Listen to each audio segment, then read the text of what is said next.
series of brief teachings for contemplation from The Truth Will Set You Free. I am presenting some very key messages that Swamiji has taught over the decades, and wanted to share these with you as an intermittent series, which will remind you to dip again into the book and also to elevate your contemplation practice. The entire creation is God's play. One cannot judge or comprehend it, but one can fulfill one's own potential, thereby playing a role in God's play. Energy is everywhere, and everything is energy. Our challenge is to discover the appropriate applications of life force. Everything has purpose and meaning, and a definite function and role within the play of the highest reality. We must not, therefore, waste our own precious energy, nor should we discount the importance of other life forms in the totality of God's scheme. Even a mosquito, that often maligned insect, fulfills some purpose. It is a tiny recycler, besides providing food for frogs and snakes. Since it lays its eggs in dirt, and the energy from the dirt is absorbed during gestation, it is actually using filth in a positive way, thereby rendering it less harmful and preventing some diseases. And the mosquito is a form of consciousness or energy. To say all mosquitoes must be removed from the earth is not enlightened behavior. It is unwise to reject anything. The more fully we develop, the more clearly we recognize this truth. All matter is in a state of change. Creation, growth, and eventual disintegration are the interacting rules of nature. Physical immortality is a misconception and a false goal. It is again attachment to the fruit. One day, each human body will cease to be of use and will have to be returned to nature's bank from which it was borrowed.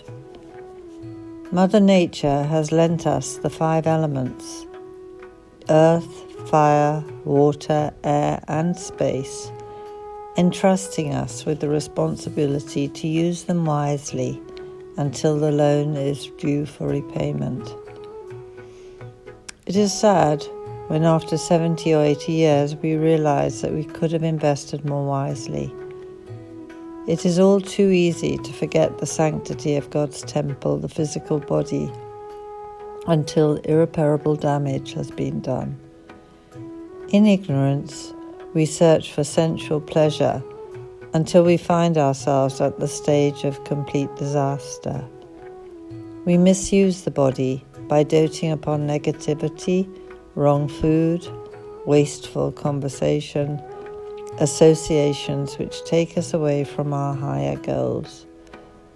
Why should we feel shock when the body fails us? It would seem the natural progression. Non-attachment to body does not mean neglect of health. The physical body is a vehicle for growth through action in life and must be cared for with at least the same awareness, concern, and attention to detail many of us give our cars. The body is to be used, not preserved, but it can be tuned, overhauled, and cleansed through discipline and understanding of its purpose.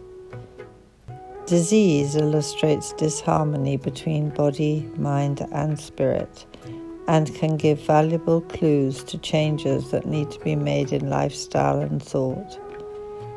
Our emotions and mental distortions reflect in physical form as disease symptoms, aches, pains, and tensions are accumulations of blocked or misspent energy.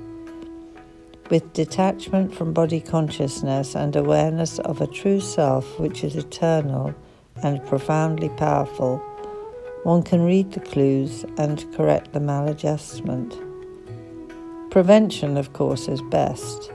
Some who have illusions about the role of the body seek every artificial means to promote outer attractiveness and the appearance of health, projecting a pleasing veneer over a frequently diseased and decrepit interior. In delusion, they treat the body as a treasured possession, becoming obsessed with its preservation. Others seek perpetual youth and immortality in rituals and religious practices, which do little to uplift them spiritually. It is true that advanced yogis are able to attain a state of health and physical power far beyond the bounds of ordinary biology, even remaining useful to a very advanced age. But rather than a form of body consciousness, this achievement of physical function and perfection is a side effect or a tool of total commitment to spiritual realization and dedication to God's play. Miracles are like fool's gold. The student who insists the Guru prove himself with demonstrations of the miraculous is caught in the same illusion as the bird flying from tree to tree in search of fruit. Such a student will learn nothing, but will move from guru to guru, trying to find the one who does the most impressive tricks. That is entertainment. Real gold lies hidden within the heart of the serious spiritual seeker. Miraculous powers may exist, but a wise being has no need to show off. Wisdom precludes sensationalism. There is no need. One must look to the motivation.